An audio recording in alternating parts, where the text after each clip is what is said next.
We are going to begin with the flaps.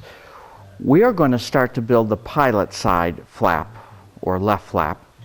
We need to first identify the ribs that will be used. There is a left and a right. Notice we have identified the proper ribs, in our case the left ones, and labeled the tops and bottoms. The top can be found because it has a 90-degree corner at the top.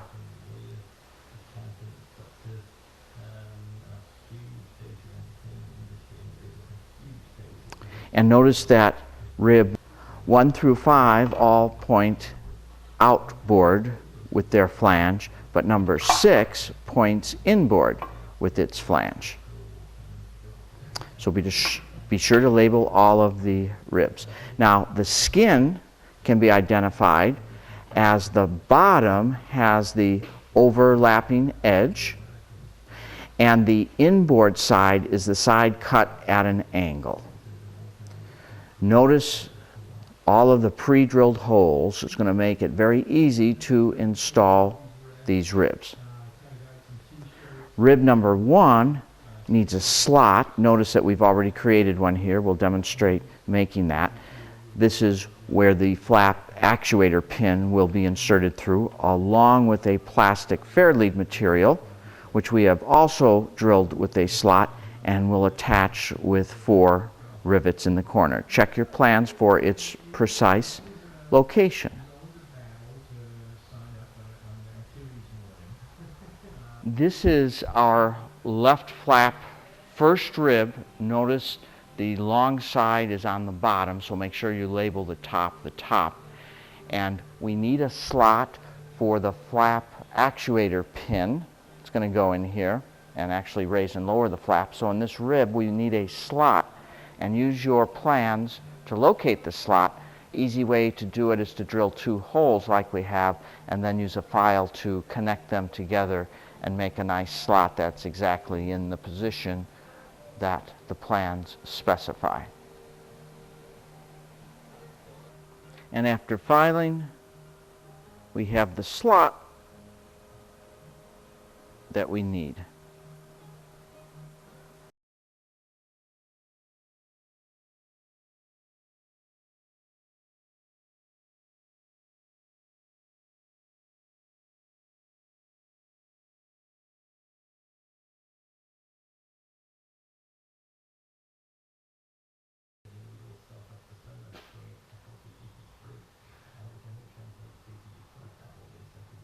Now in our next step, we want to mark the edge of every single one of our ribs right down the middle of each flange on all sides. Bad example is the thing of seeing. Yeah.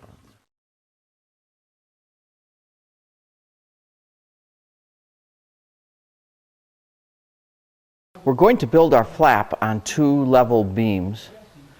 So you want to set them up so the forward and the rear one both are parallel.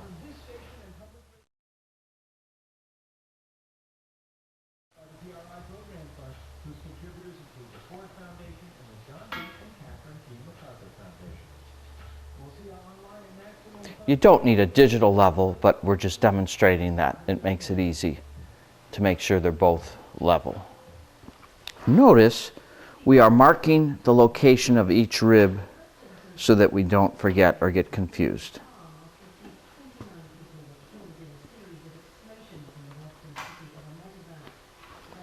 Now each rib has its center line marked through each flange, and so we can insert it. And here's number 6. And we're looking for the line through the pre-drilled holes, and we'll clamp it in place with a clamp, and we can set up the rest of the ribs in a similar fashion.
Now that all the ribs are in place, we can commence drilling through the spar section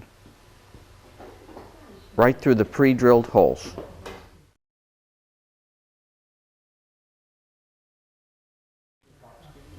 And do confirm that the ribs are seated fully downward against the top skin prior to drilling.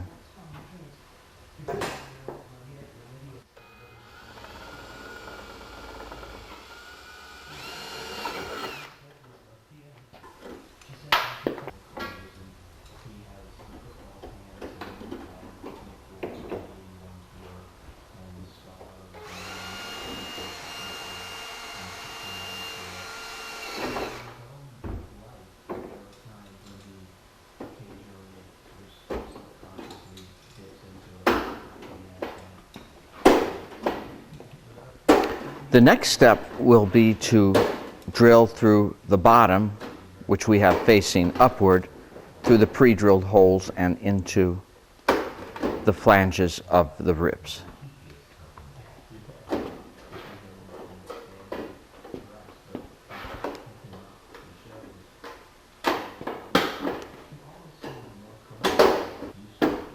The flange of the bottom needs to go inside of the spar area. It may help to unclecal the ribs so that you can get that tucked back inside.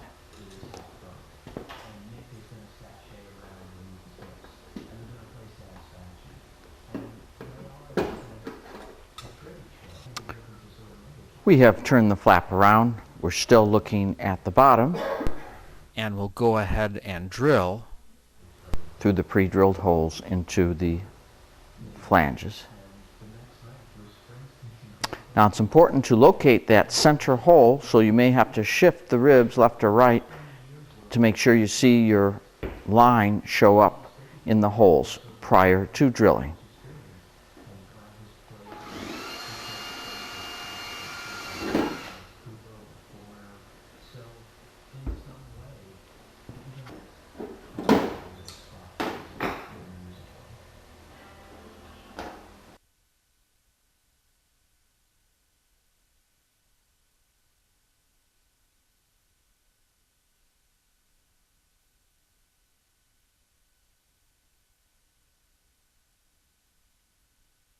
Now we've turned it over, and we're going to do the same to the top side, starting at the center and working outward.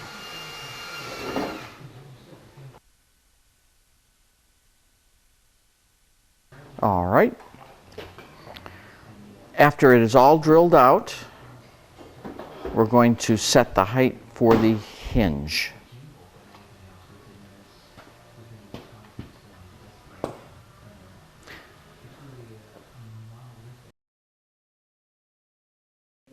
We need to lay out the holes in the hinge and drill them, and then we will transfer them to the flap around itself. We have the hinge temporarily laid up in position. We'll make one end flush, and this hinge goes along the bottom of the flap, and at the other end we won't cut it yet. We'll mark it to the very edge, because we are now going to lay out the rivet line. Now use your plans. It's going to be ultimately A5, pitch 40, except if you notice at the very ends they do get doubled up. Do visit your plans to make this clear. And then after we mark and drill the hinge, we'll then drill it in location to the flap, along with trimming the excess length that we don't need. When laying out the holes for the rivets in the hinge, we don't just want to arbitrarily lay out pitch 40. We need to meet each of the ribs first, and that will dictate where rivets go. From those points we can then space out pitch 40, but we definitely want to be centered in each of the ribs along the way.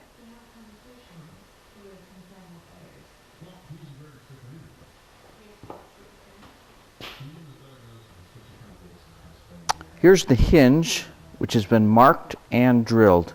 Notice the lines represent where the ribs met, and then pitch 40 in between those marks. Now, the hinge needs to be raised 1/8 inch up or higher than the top, the bottom rather. Needs to be raised 1/8 inch higher than the bottom of the flap. So notice we have a piece of extrusion. You can use anything else that is consistently 1/8 inch thick to keep the hinge raised at that level. Take a look at your plans to make this clear. And then we will drill through the pre-drilled holes we made into the proper location. Here's another angle.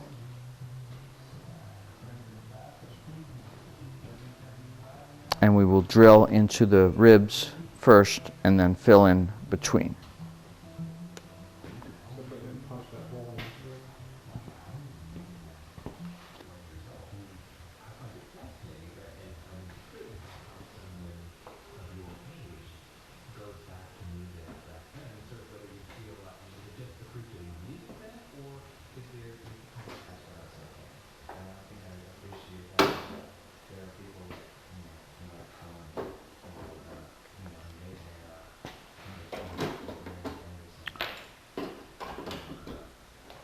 And of course the hinge needs to be trimmed.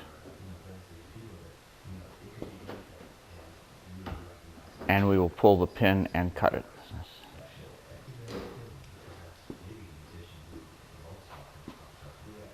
And we will clean that up with a file.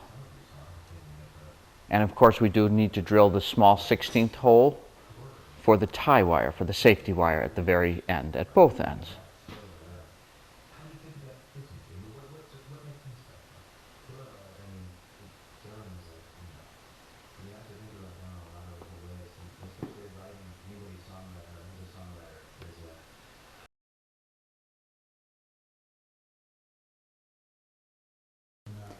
We are ready to begin on the aileron. We're going to be working on the pilot side aileron. We have located and labeled the ribs. Notice that the top of the rib can be identified by the 90-degree corner. Rib 1, 2, and 3 are identical.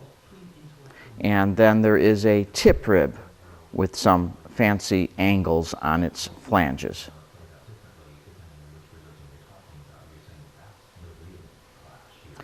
We have also drawn center lines on all of the flanges of the ribs in preparation for installation. There's also a small strip of metal that is used as the aileron horn. The aileron skin is nearly fully pre-drilled with holes. The top can be easily identified by the overhang, as this becomes the hinge for attachment to the wing. So that is the front and top of the skin.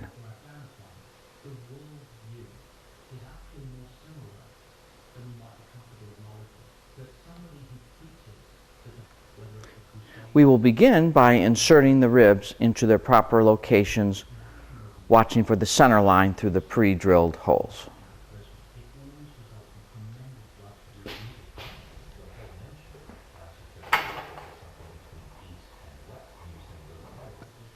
The very first rib is unique in that its web is placed 5 millimeters in from the edge of the skin. And we'll look at that in a moment.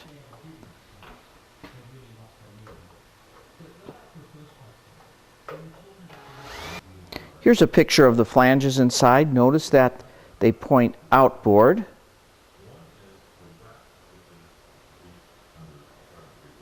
And remember that rib number 1 is set in by 5 millimeters from the edge. Rib number 1, look at your plans, is set, the web is set 5 millimeters in from the edge of the skin.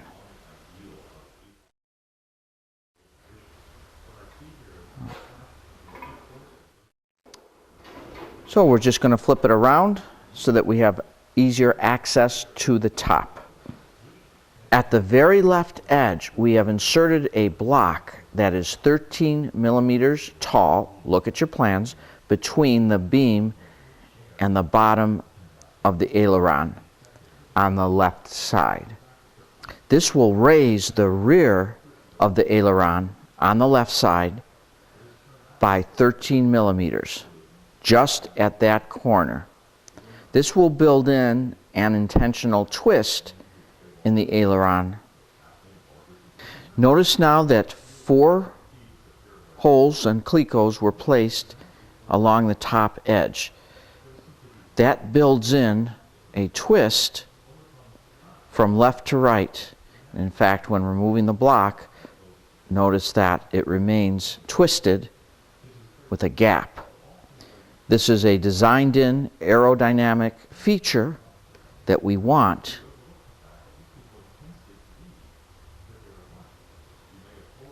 And we will continue drilling, again looking for and adjusting the ribs for the center line on the flange through the pre-drilled holes in the skin. And now we will flip it over and do the other side.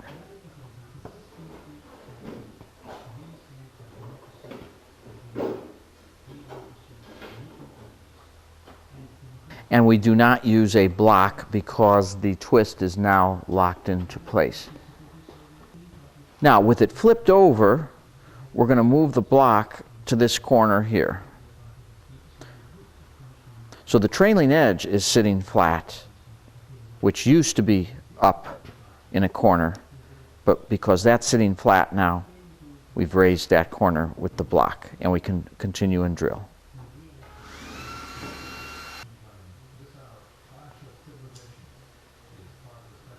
Now we want to fabricate 6W21, the aileron horn.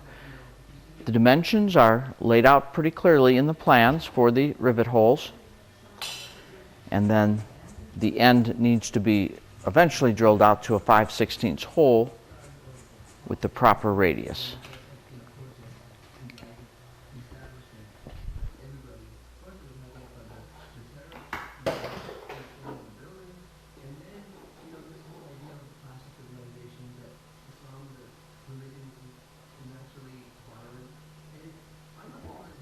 And use your plans to properly locate its installation location.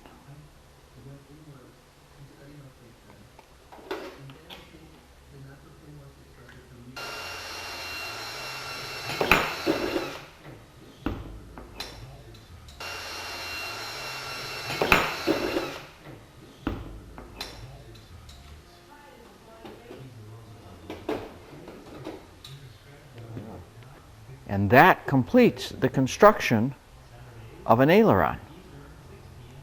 Disassemble, deburr, corrosion protect, reassemble, and rivet, as specified in your plans.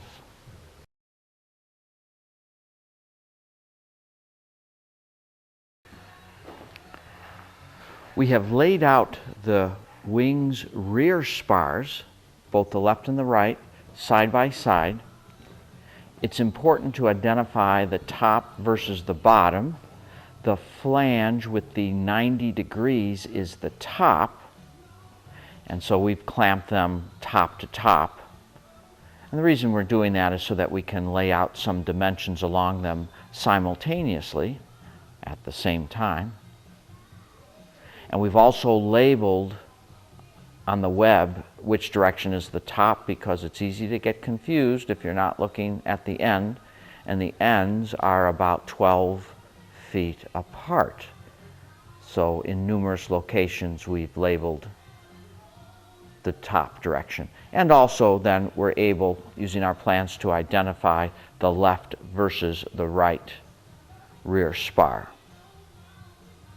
We're going to go ahead now and lay out, according to the plans, the rib stations. And we'll do that accurately and catch them both at the same time.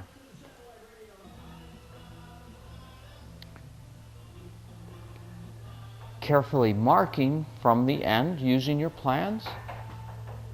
And using a square,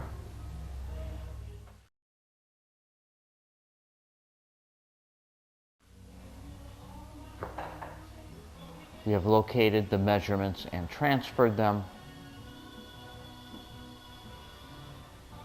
to the back web of the spars.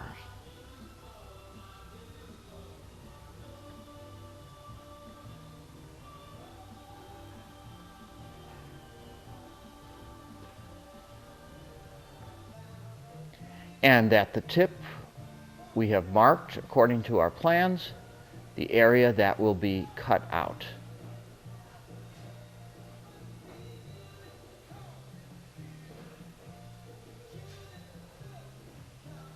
At each of the rib stations, we want to lay out our 4 rivets. Check your plans.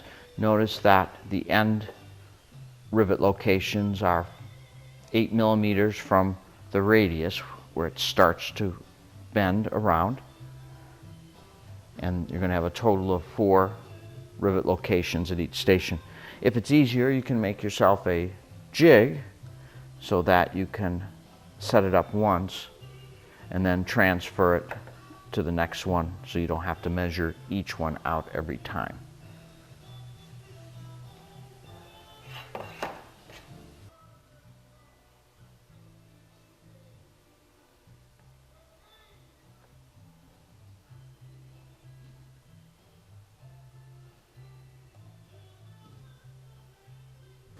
And at the proper location, mark the aileron rod hole. Use your plans for this location.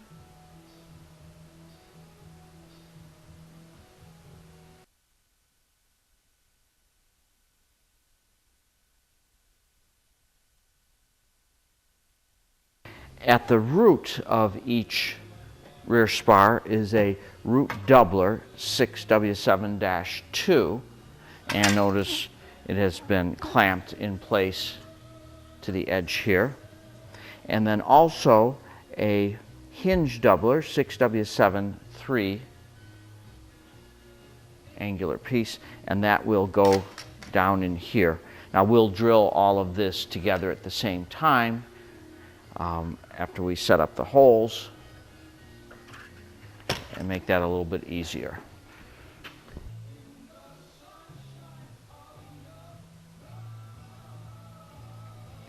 And here's an example where all the markings for the rivets are going to be. So the plate is clamped on the back and we've started the drilling in the cleco, so we're going to fill in and drill the rest of the holes as per your plans.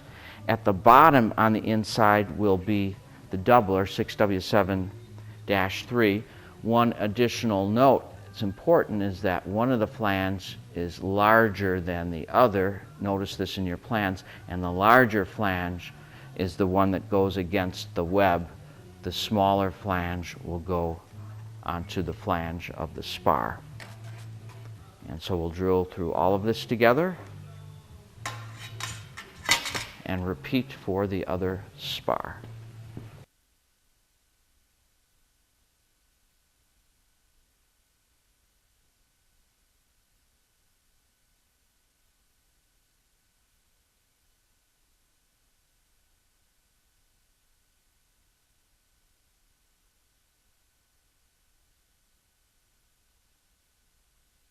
At the location we marked for the aileron control rod, we want to drill an 1.5-inch hole. You want to mark this carefully as the diameter of the hole is such that it brings it nice and close to the edge. Now we used a hole saw and a drill, just like that, and that seemed to work just fine. And we certainly need to deburr to make a nice clean edge with that. Now we have located all of our ribs and laid them out. Now it's important to identify each rib, which has a number, and whether it's for the left wing or the right wing. Now, labeled on our ribs was the number. I added the L or the R to identify left or right. Generally speaking, you want to look at your plans to confirm this, but the flanges will point outboard, except for number 4, which points the opposite direction. Refer to your plans and take the time to label each rib, confirming its number and adding an L or an R for left or right, because each rib is a different size. Our next step is to create the L angles for the first 4 ribs, the 4 inboard ribs, and these will be made out of standard L stock, and there will be 8 of each size. Those sizes are in your plans, and then draw a rivet line down the center of one of its flanges. So our very first construction step then will be to lay those L stiffeners out on each of the first 4 ribs. Check your plans for the direction of the flange. My ribs came pre-drilled with the locating holes for them. So this will make life very easy. And it'll simply look for the line down the center flange of the rib and drill. There'll be some trimming necessary to make them fit. And we'll do this. We should have a total of 8 ribs with these stiffeners on them. And these will allow us to walk on the root end of each wing.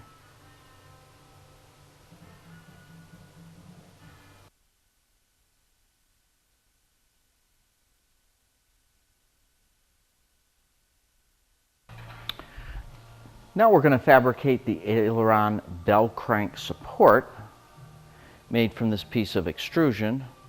Notice we've drawn a picture of what we want to cut out here. Note that we have a radius of 10 from the center, and use your plans, but our center was 20 millimeters up from the bottom and 27.5 from the edge. And from that center we had a radius of 10, and the hole will eventually be 3/16. We'll cut this out on our bandsaw, and also notice that they want the flange to be trimmed back also, and that dimension is on your plans. We'll need 4 of these identical, and of course want to smooth off any of our bandsaw cut marks off the edge. And then we'll mount these on the ribs in our next step. There we go. And when I file off, I need to do a little more filing, all the teeth mark.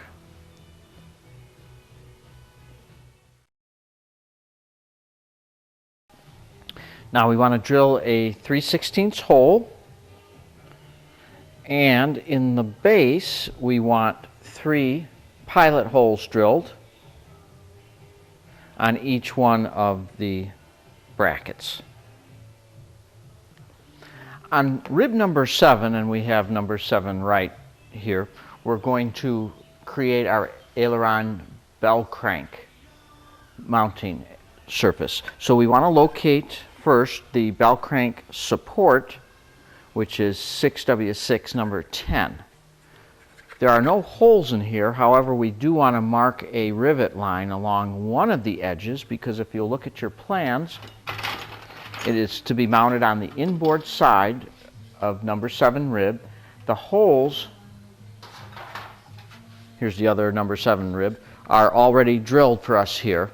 So we will locate it as it's situated here. So if you drill one of the lines down it to match up with one of the rows of holes, you're in a good location to drill the rest of the holes. Then after clecoing this on, you'll notice that it overhangs, so you want to turn it over and mark with your pen, and make sure you cut it far enough back because we don't want it to interfere with the skin on either side. And you can even trim back the corners so that they aren't causing a problem sticking up there too.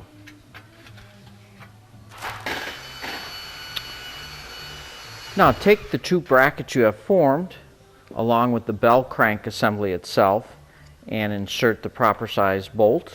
It'll be an AN3, and tighten it down. It should tighten on the bushing inside of the crank assembly, and then we can go ahead and install this to the rib.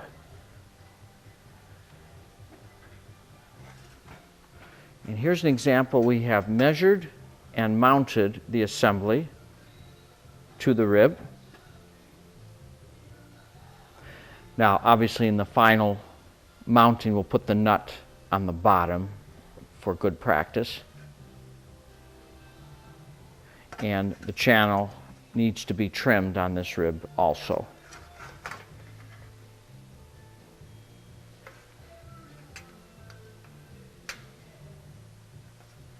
Now when we go to drill these out, this is all going to be A5s in here in this area. And here's an example of the channel has been trimmed.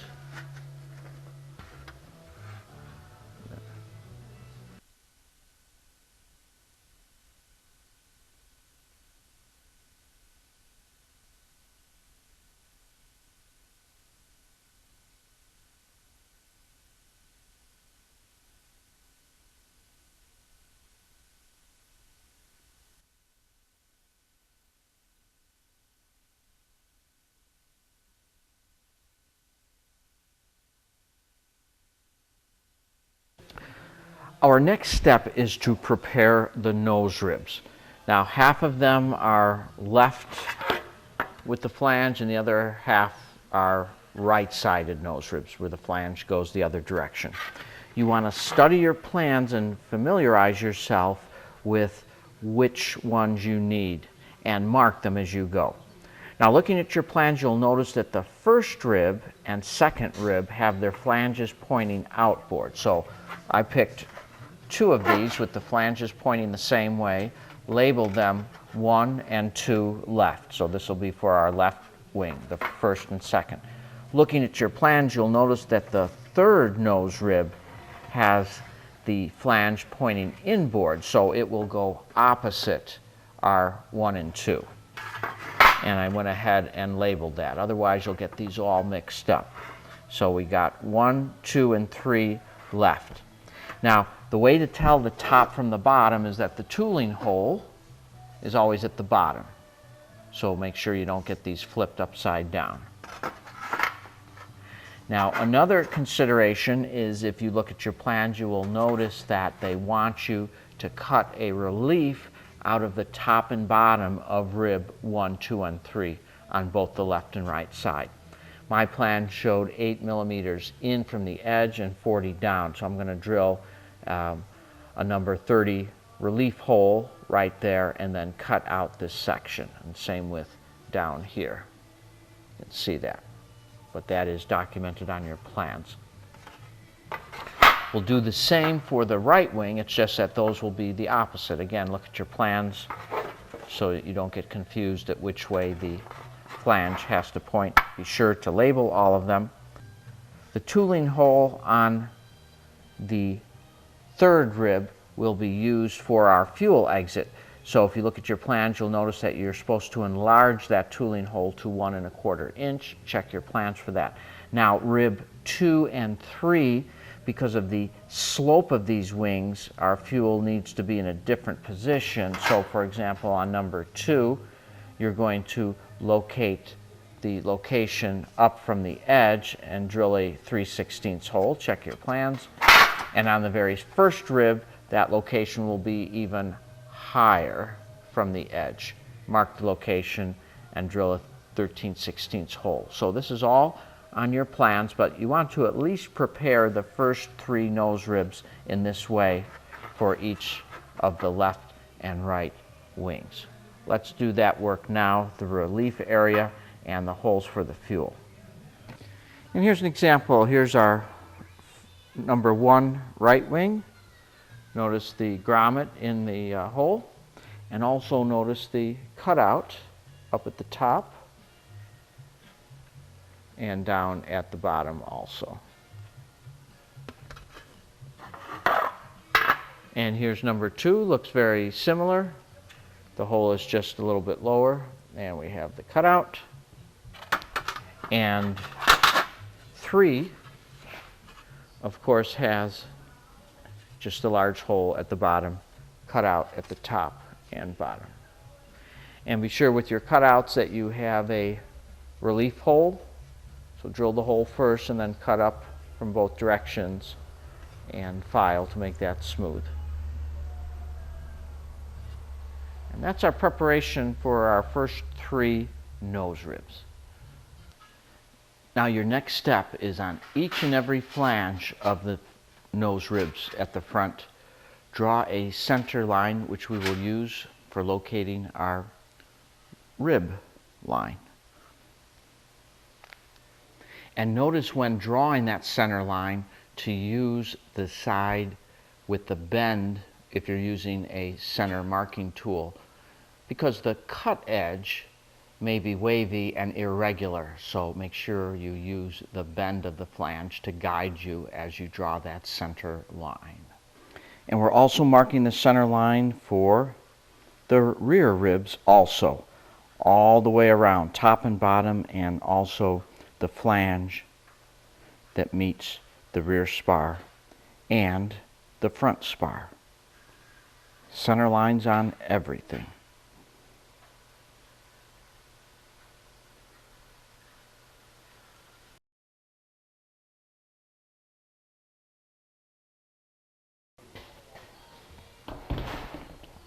We are going to start with the main spar and work with the rear ribs first.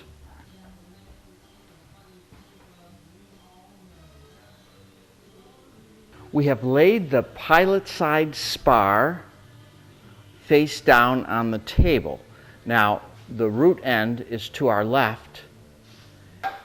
And to confirm, the bottom of the spar is the side with the bolt. Notice we have labeled the location of each of the ribs. There's the first 4,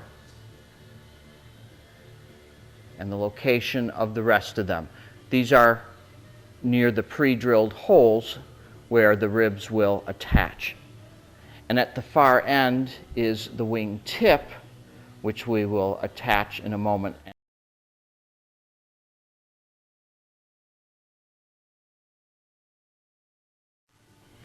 We have laid out all of the rear ribs in order.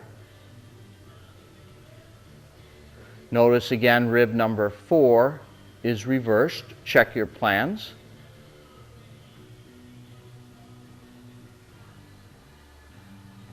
And we are installing the wing tip with some clamps. We will back drill it through the pre-drilled holes in the web of the main spar. And the upper and lower flange are kept even with the flange of the main spar.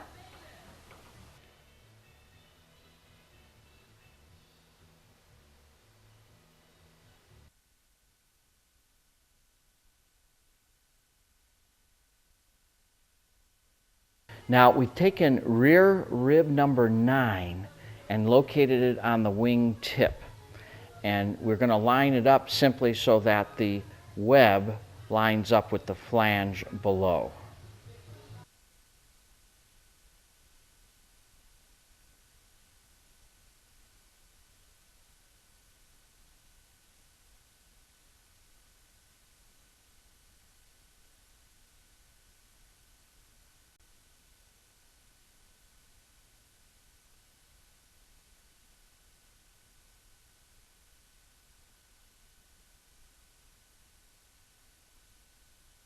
Now we're looking at rib number 8, and we're simply going to line the flange up over the pre-drilled holes in the spar web.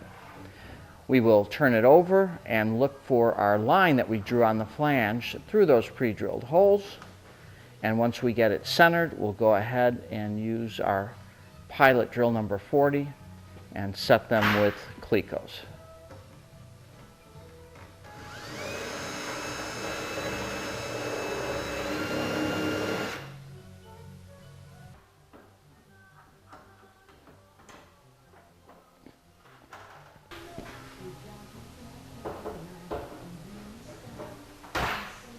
We will repeat this operation until every rear rib is completed.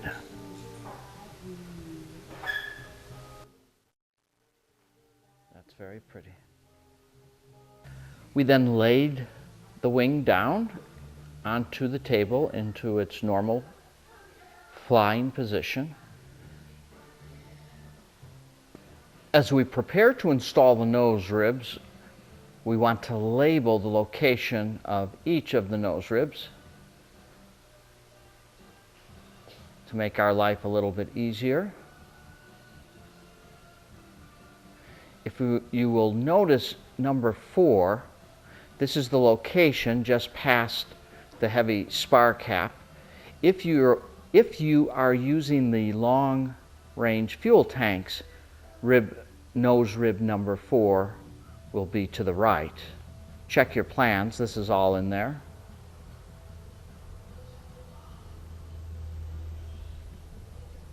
For a total of our 7 nose ribs.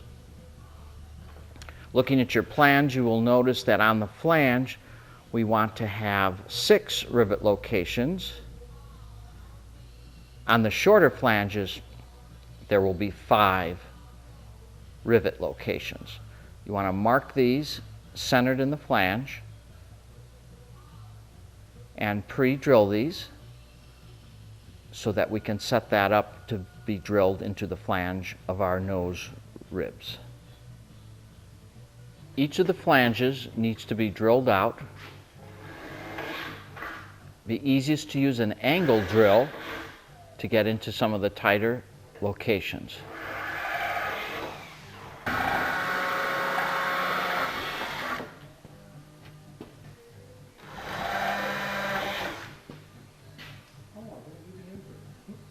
Now that we have drilled the bracket with our holes, we're going to attach a thin piece of 25 thou aluminum, just a strip, on top of the rear rib.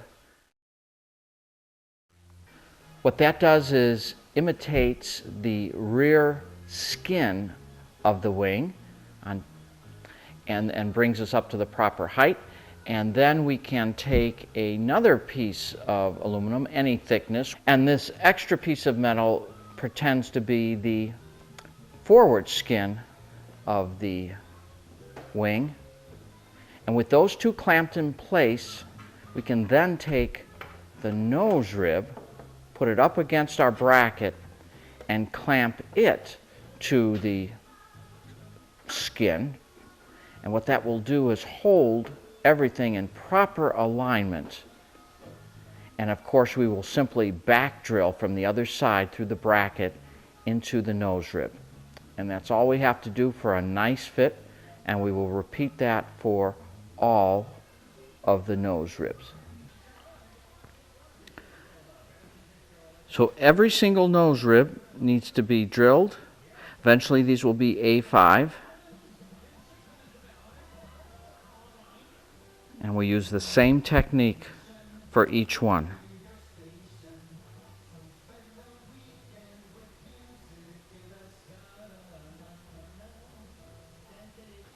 Our next step is to take the rear spar, which we previously prepared, and line up the pre-drilled holes with the back flange of each of the rear ribs, so that we look for the rivet line on the back flange through those pre-drilled holes. Now, to keep things in perfect alignment, take a piece of standard L stock, cut a short length of it, and clamp it on top of the flange of the rear rib so that it helps us align it perfectly with the top flange of the rear spar. And if we can do this for every single rib, we'll be in great shape for drilling, back drilling through the rear spar into the flange of the rear ribs, all the way down. Just that simple.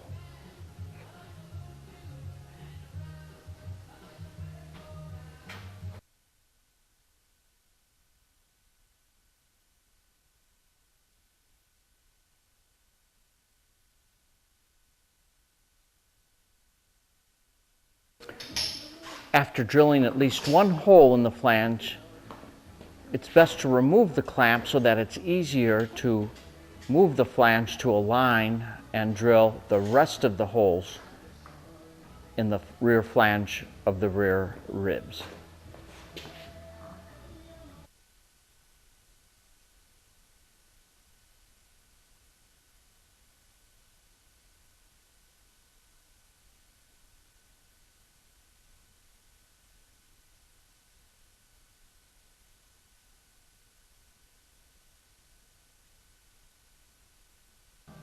After the rear spar is in place, you can remove the front nose ribs, and we are marking the front spar with the center line of each of the ribs with the mark. They're in line with the rivets. And they're in line with the rivets.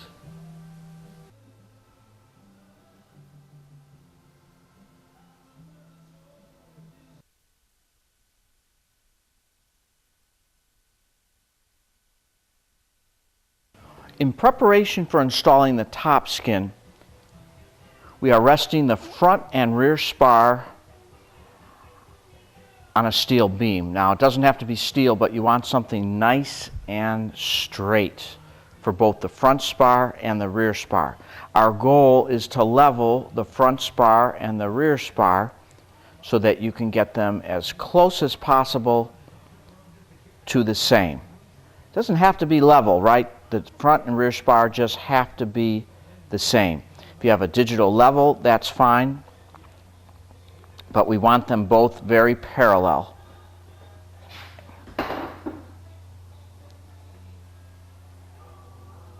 And by doing that, we can ensure that we're not going to build a twist into the wing.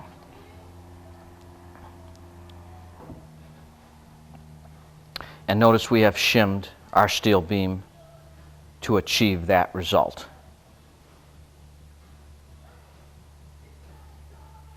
You could also lay this two steel beams on a pair of sawhorses so you don't have to struggle with the bumps and lumps in your table. But whatever it takes to get the front and rear spar bottoms even with each other, that is our objective.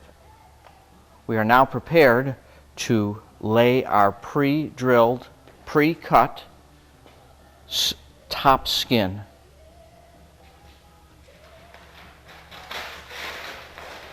You want to be careful in handling the skin. We sure don't want to introduce any ripples, bubbles, smiles, dents, creases, folds, tears, rips, dents, divots, dimples. Any more than possible.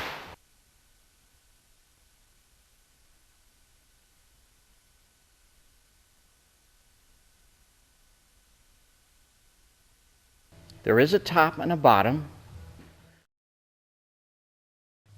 Notice the wingtip has all been cut and all the holes pre-drilled, and it's pretty obvious how it fits very nicely on top of the skeleton. We are going to align the pre-drilled holes over the lines in the ribs which we made.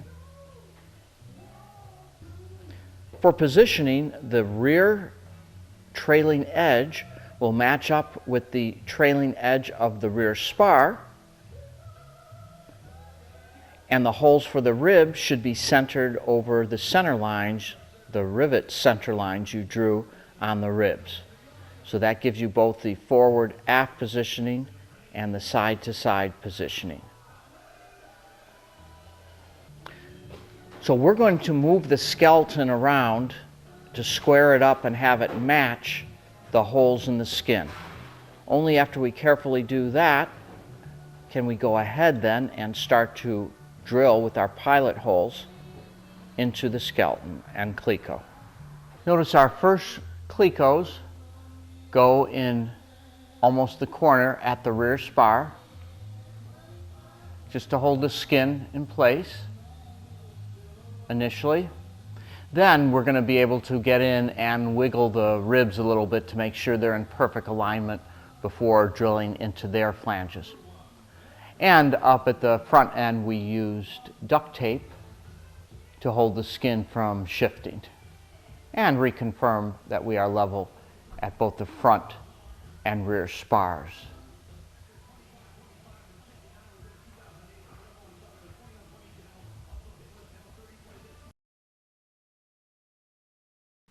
After drilling and clecoing along the rear spar,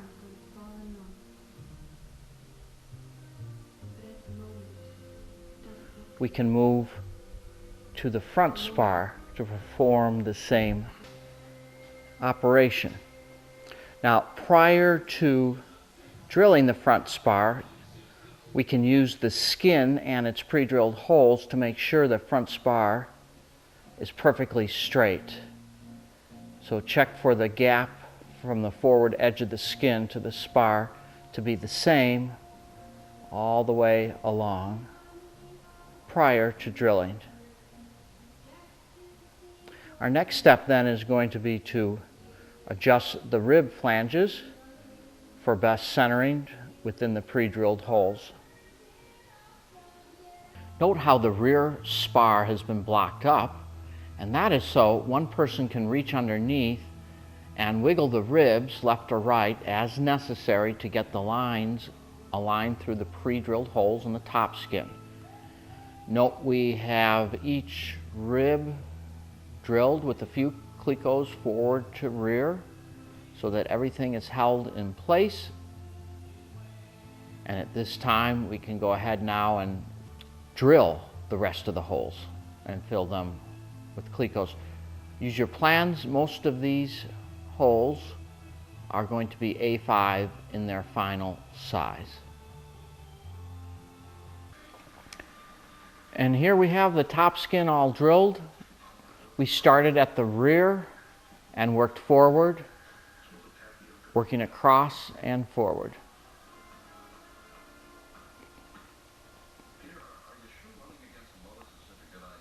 We did not drill the front spar at this time. We'll wait for the nose skin.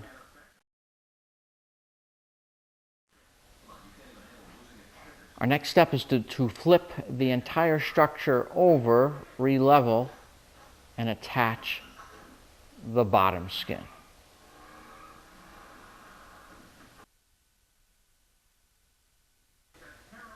The wing has been turned over and leveled, so the front and rear spar are both again carefully leveled.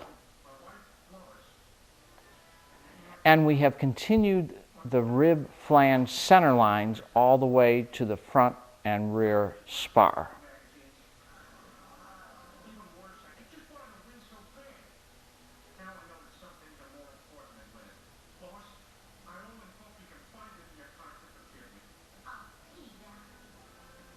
And notice how the wing has been propped up to keep the clecos off the workbench.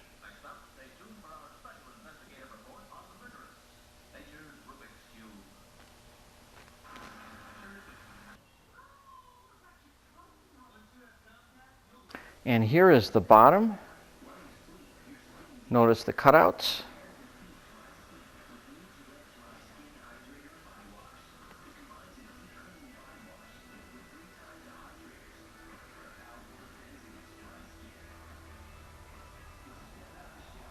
And the access area and location of the tie-down post. And many, many pre-drilled holes that will make our life much easier. And here the bottom skin has been carefully set onto the skeleton, and the rear spar has been clamped to the skin.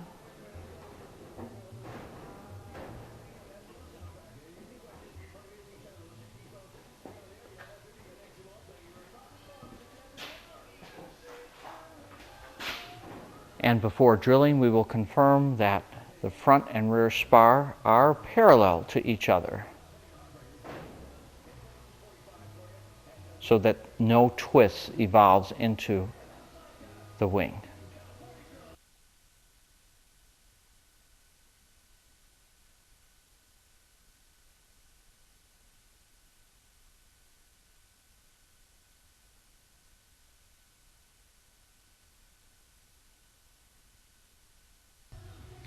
After the spars have been started, we will now move on to drilling the ribs. And again, adjusting the ribs if necessary to make sure our line in the center of each flange shows up through the pre-drilled holes.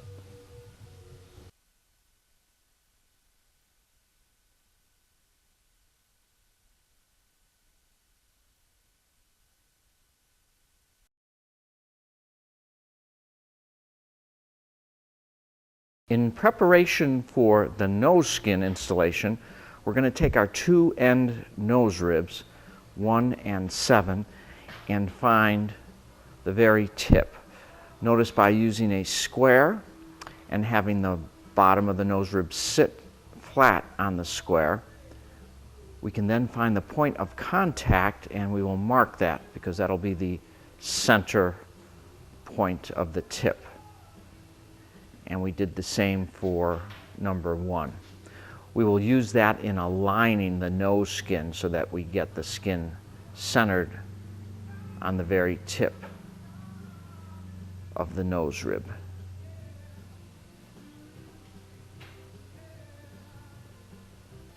The bend of the nose skin is not centered in that skin, so we need a point to align it with the nose ribs, and that is what that mark is going to be used for. We have reinstalled the front nose ribs. The wing is still upside down. We're going to take the nose skin and attach it first to the bottom of the wing, which is pointing up right now. We're going to slide it under the leading edge. Now, remember our bottom skin, the leading edge of our bottom skin is pre-drilled with all the holes. We have drilled 7 or 8 of those holes into the spar, and those are important because those keep the spar in perfect alignment. So what we're going to do is slide the nose skin underneath, get it to the right position under that skin, and we'll take a look at how we do that. And then we will re-drill those existing 8 holes into the leading edge skin and then reclico them into the existing holes in the spar so that we keep our front spar to the original straight alignment that we have right now. And then later we'll use all of those holes from the factory pre-drilled in the bottom skin to jig our leading edge skin into that bottom spar. Here is the skin. We have slid it under the bottom skin, and we simply used little clamps on the ends to hold it. We have aligned it carefully from left to right. It's very obvious which is the bottom and which is the top because of the cutout. There will be an opening in the bottom for access to the fuel towards the root end. And for alignment forward and aft, we will use the mark to confirm that when we fold the skin down over it, we get that mark right into the corner of the bend at both ends. So just take your time and align the skin properly. Make sure you can also see the lines of the nose ribs through the pre-drilled holes in the bottom of the skin. And once you're all happy with its alignment, then you can drill through the 8 or 9 holes that were already drilled in the bottom spar. and drill those holes into the nose skin and then cleco. So you should not have to drill into the spar for the first initial 8 or so holes because you drilled them before, and hopefully mark them so you can tell which ones are which. We will then continue to drill out the pre-drilled holes in the bottom skin through the nose skin into the spar, and then work our way forward on the ribs going towards the tip. And we're only going to do this for the bottom of the tip, for the bottom of the nose ribs at this time.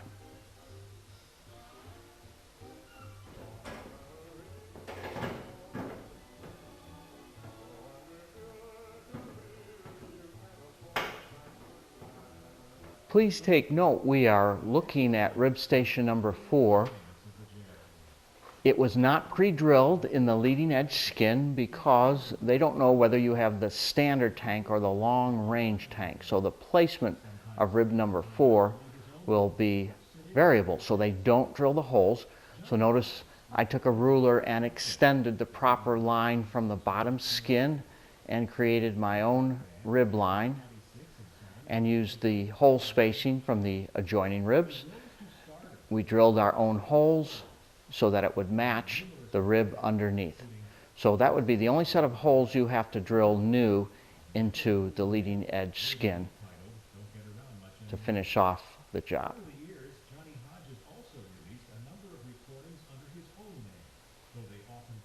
Have a helper reach underneath the ribs and adjust them as you drill to make sure you do hit the center line of each rib flange. The nose skin has been removed. We've turned the wing over. It is now right side up. And our next task is to reattach the leading edge skin, of course, on the bottom, and then we'll work on folding it over and drilling and attaching the top side.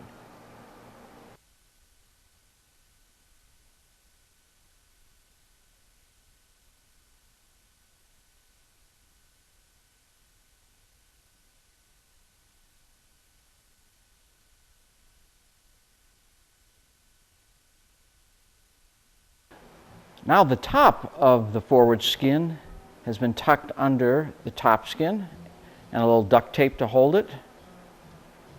And down below, we have reclecoed the bottom of the forward ribs, the nose ribs, and we are preparing to get our straps out to wrap around the nose skin and get a nice tight fit before drilling into the top spar and the top of the nose ribs. Here we have 4 straps in place. Now these straps go around the wing. They do not attach to the table and are simply squeezing the nose skin tight to the nose ribs. Don't want to over tighten, but you certainly want to take out all of the slack and have a nice fitting of the skin around the ribs at the full length. Notice how the skin is pulled nice and tight against the nose of the rib. Don't need to go any tighter than that. Notice how the straps are aligned in the back. These blocks of wood, which were cut to simply fit into the spar, keep the straps from hurting the flange or the skin on the top and bottom. Notice we have the wings sitting on a pair of metal beams. Before we drill, we're going to level the front spar and the rear spar to make sure we don't drill in any twist or unevenness in the length of the wing. So when we're happy with this configuration, we'll go ahead and drill through the pre-drilled holes into the top spar through the skin. Now the holes in the top skin are pre-drilled, so they will allow us to drill directly through the nose skin and into the spar. Recall that we drilled several holes, about 8 or 9 of them across the spar, so we will find those first to make sure we have everything back to the way it was, and then we can finish drilling the rest of the holes in the top skin into the spar. Then we will drill the ribs from the spar forward after we make sure that we can see the lines in the center of the flanges of the front ribs through the holes in the nose skin. And we can move those ribs left and right by using a stick through the sides of the skin in case we need to nudge them left or right to align them to find that center line.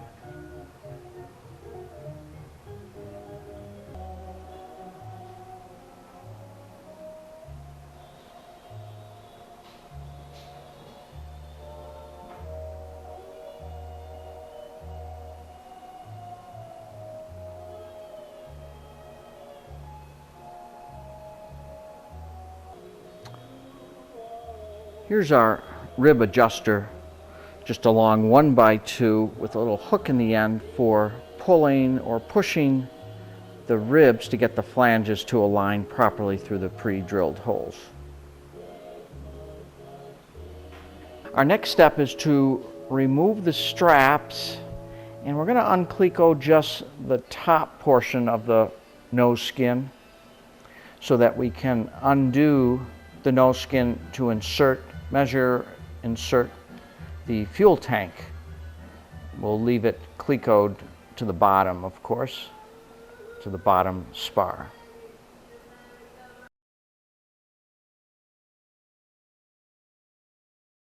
All right, in modifying the fuel quantity sender for mounting in our fuel tank, we use the diagram and we draw it out as provided in the builder's manual.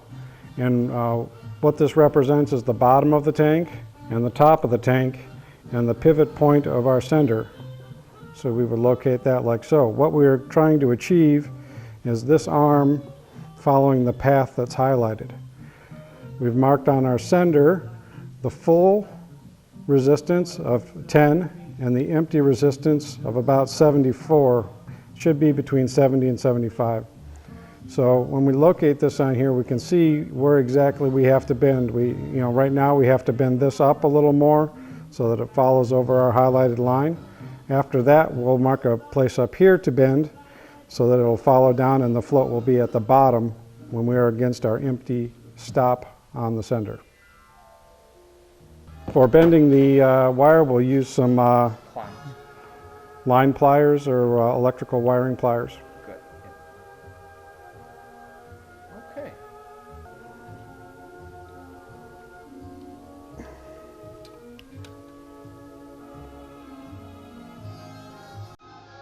Mark our bends.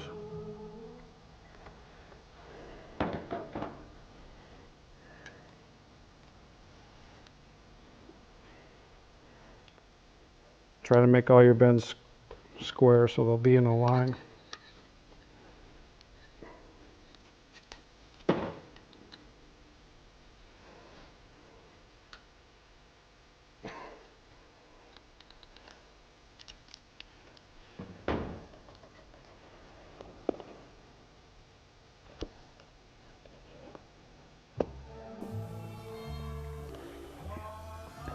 And we can see after bending it, it'll be on the bottom of our tank in the empty position, and it will raise up to the top of the tank in the full position.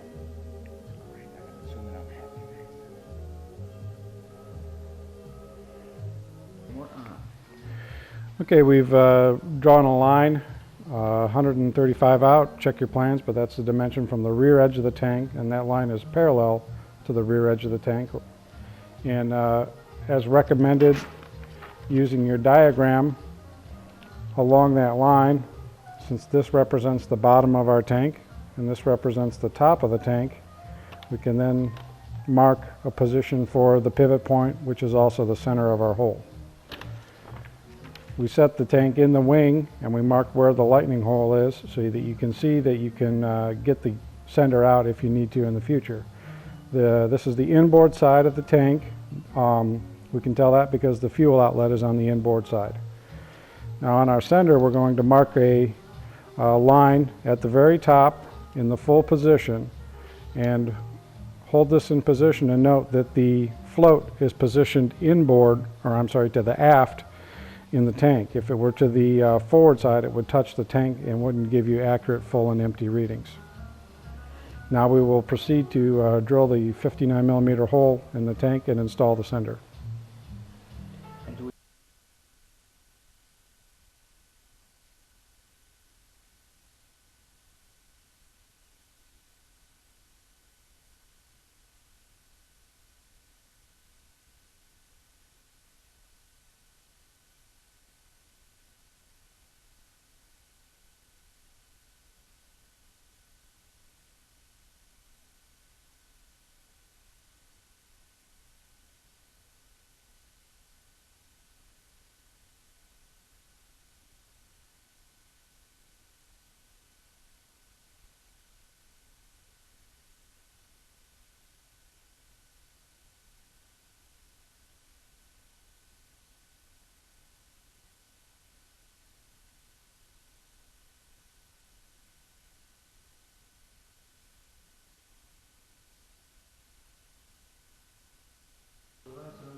Rubber gasket goes on first, and then the ring.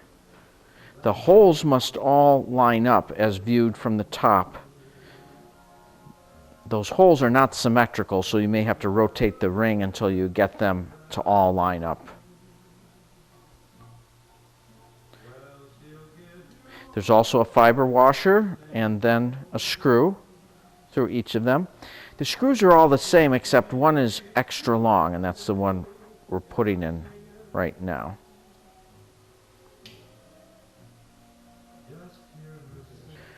The gasket's going to stay on the outside, or the top rather than the bottom. There's the gasket. And as we slip this in, the metal ring will go underneath the aluminum tank. There is a slot in that ring which allows you to notch it in and get it inside or below the aluminum lip of the tank. It takes a little fiddling, but the beauty of this is that no holes are required to be drilled into the tank to install the sender. Thus, there's no points of leakage. The rubber gasket will sit on top of the aluminum lip, and the rest of the screws, once they're inserted, will squeeze the metal ring up against the aluminum tank, and then the rubber washer, and then the top of the sender. All of those screws are on the inside of the hole. They do not need to be drilled into the wall of the tank. And of course, we will rotate the sender so that up is towards up, so that the float operates properly. There is one connection for the sender. The other side of the circuit for the sender is ground. Now, we need to create a ground or attach it by putting a ring under one of the screws. Do not just use the body of the tank as ground, because if you analyze this, you will note that the rubber washer insulates this from the tank, and there's no guarantee of getting a good ground. So do use a ring under one of the screws as your ground.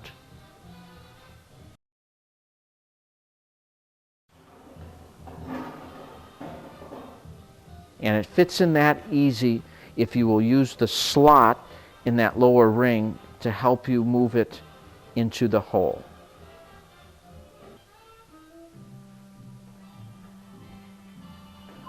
Between the third and fourth rib is where our fuel tank will be located.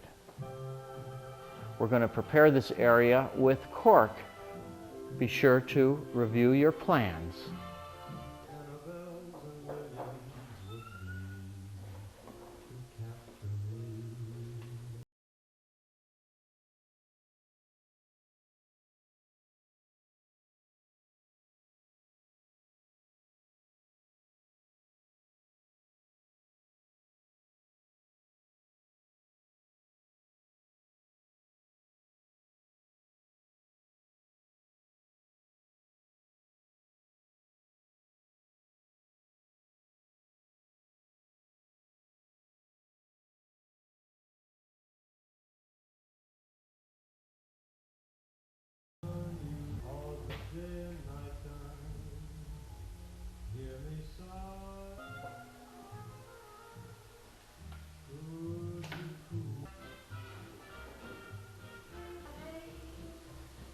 So that is the bottom. 2 strips on the bottom and 2 on the back.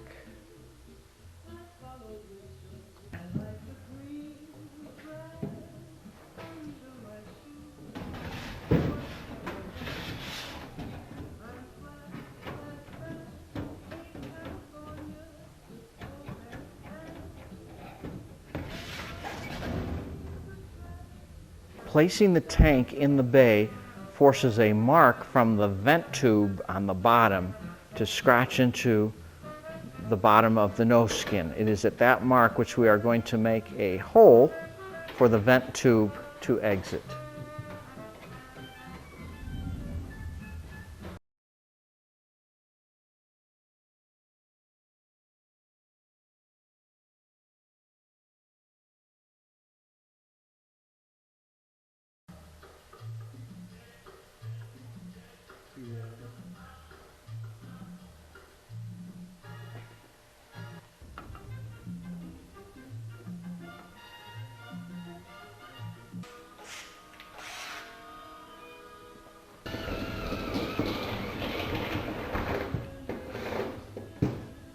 Make it a little bigger.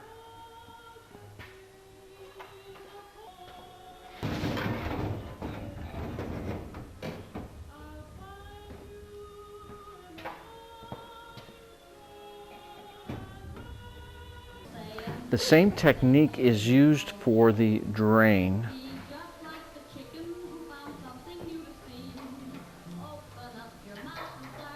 By pressing it into the bay, a mark will be made on the skin where we can then drill for the outlet.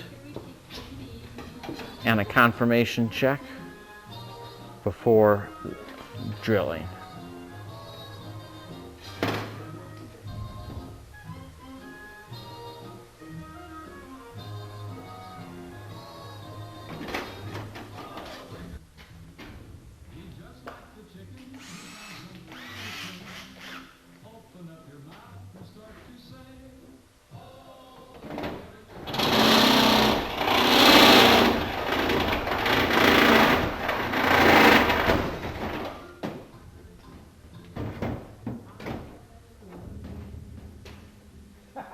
And it fits nice every time. Take a look at the bottom.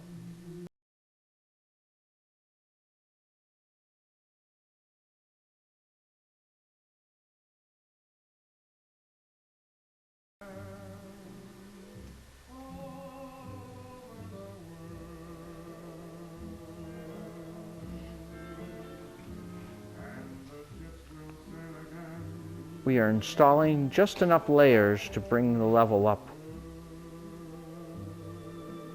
to be even or a little bit higher than the flange of the tank. Of course, you will check its fit by placing it into the bay, but we're trying to avoid any metal-to-metal contact with the wing. And on these sides, we may need extra layers to make sure we do have contact with the ribs on both sides.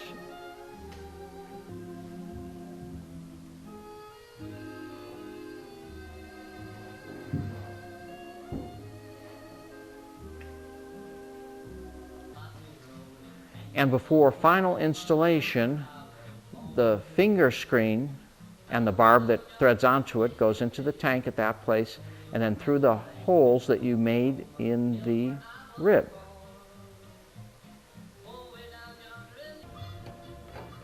No side-to-side movement. No side-to-side movement.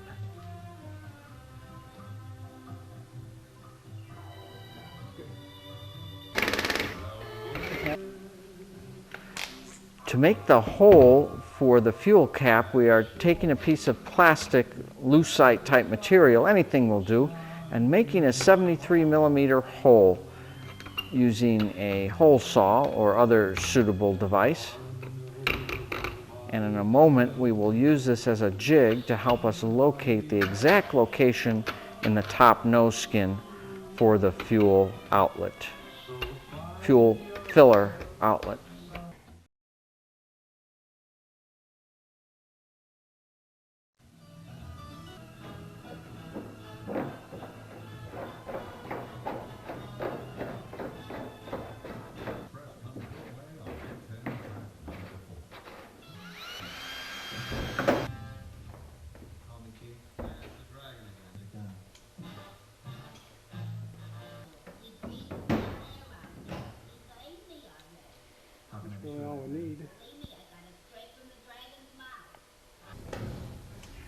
see space.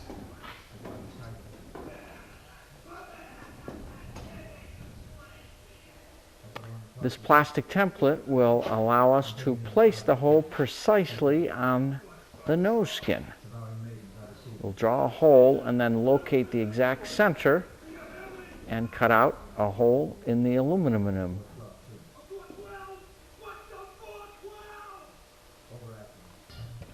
Our goal now is to find the exact center of that circle. Do you remember the technique that would be useful for doing such? We are creating a line that is a tangent to the circle, any line. How many lines are tangent to a circle? There's quite a few. As x approaches y,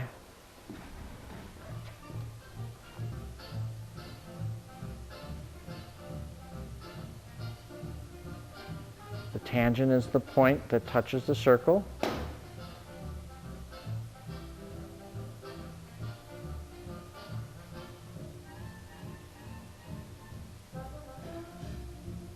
And the principle is that 90 degrees to any tangent in the circle will point towards the center. Is that correct?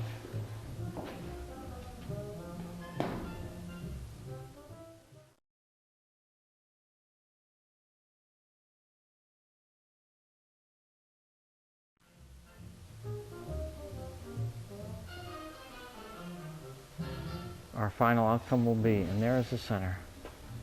We can verify that one by measuring.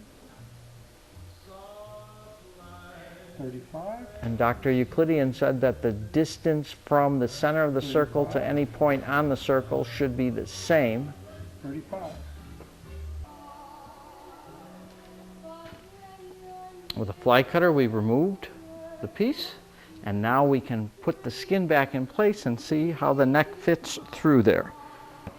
And he doesn't get to go flying.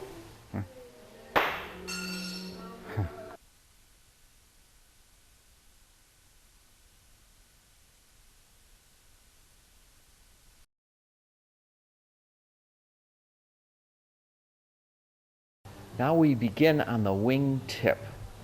Our first order of business is to secure the skins at the bottom and top flange.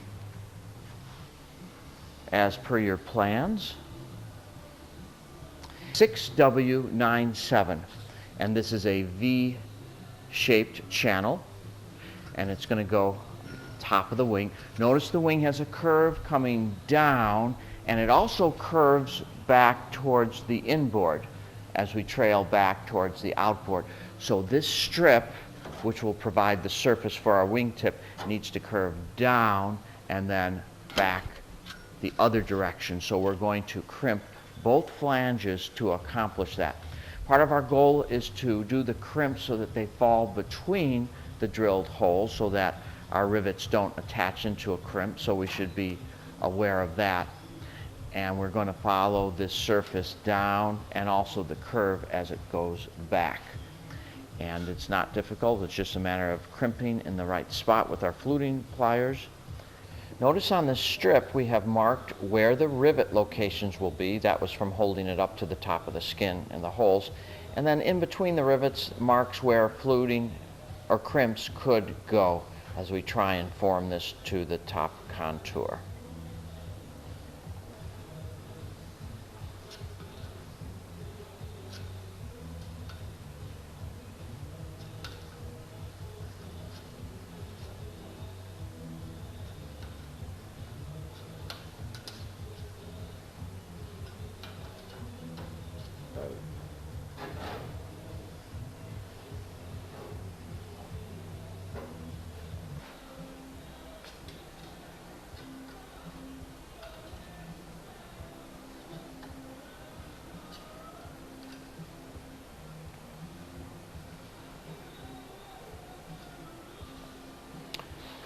And by trial and error and holding it up to the skin, we can see how it starts to take shape.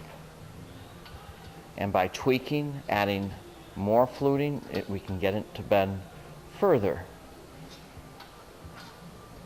Fluting one flange makes it bend in one direction. Fluting the other flange takes care of the other direction that we want the bend to take.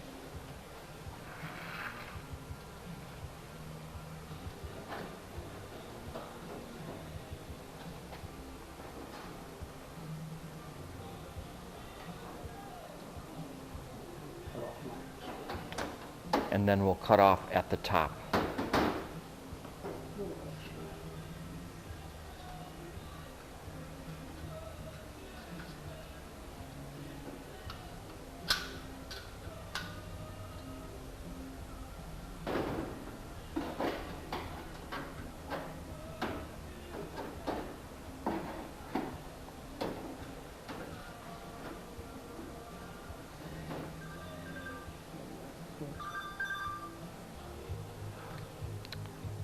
And here we have it installed and clecoed in place. Notice the curve to the rear, and of course the curve down to meet the contour of the wing. And we end just north of the tip spar, and that will be overlapped by the fiberglass wing tip.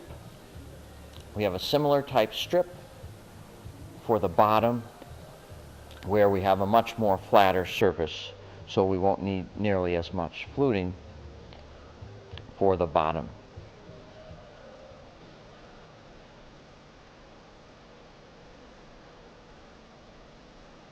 And once again, we are marking the strip with the rivet hole locations through the pre-drilled skin so that we don't flute in the area of the rivet holes.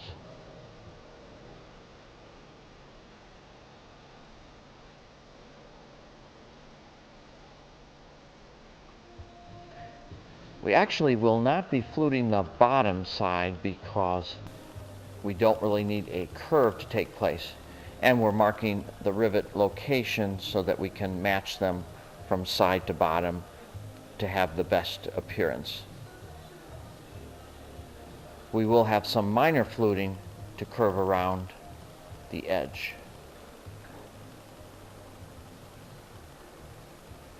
Notice the gap at the front if it were straight.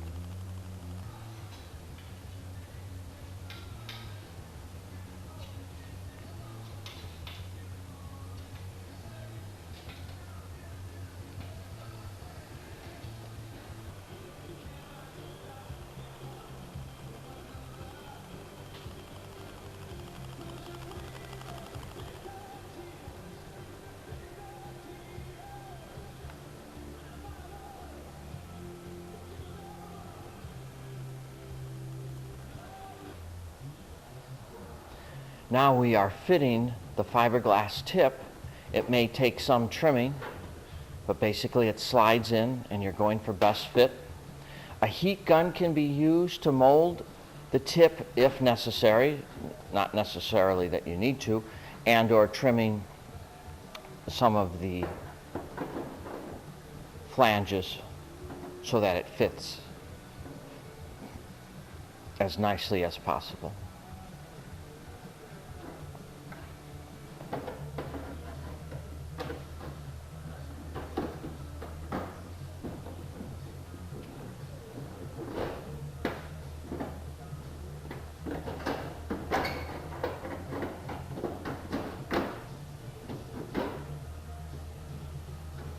Now an L angle must be installed along that outer edge of the wingtip spar.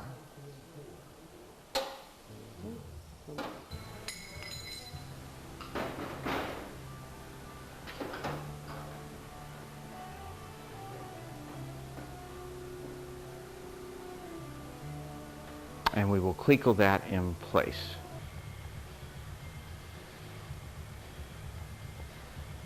And that will support the back side of the fiberglass tip.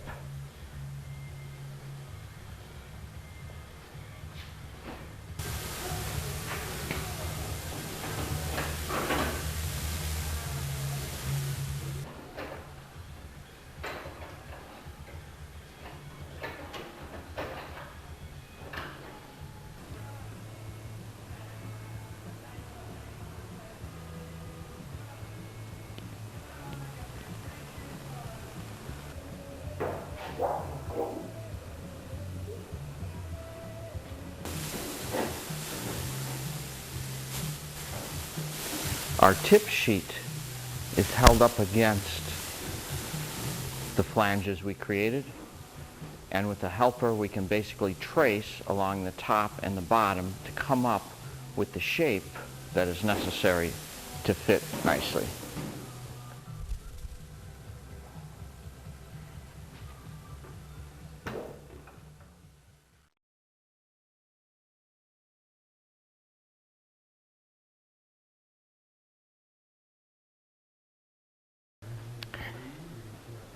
Here's the sheet, and we have pre-drilled the holes. Now we mark them to make sure that they match the holes on the upper and lower skin, just for aesthetic reasons.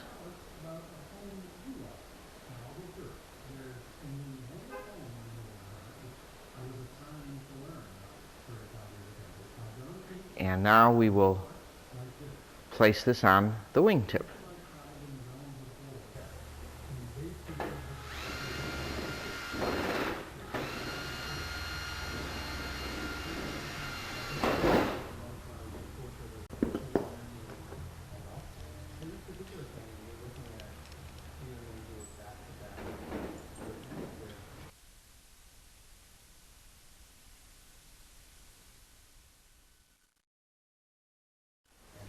Marked a rivet line along the skin at the tip for the fiberglass tip.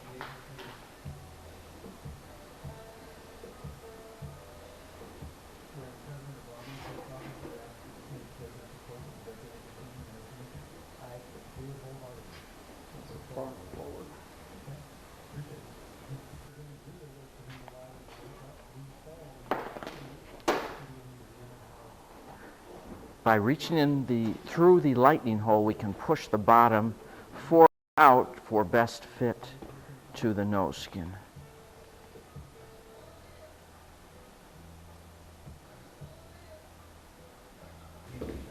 We pre-drill the holes.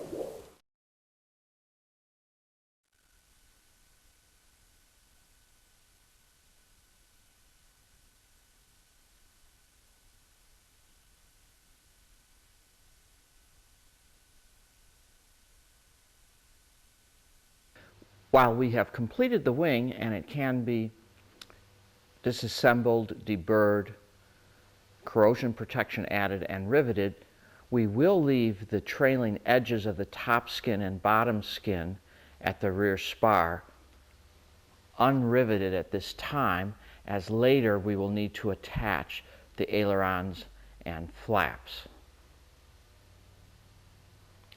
This is the time to construct the optional wing lockers and or landing lights in the wing prior to riveting the skin.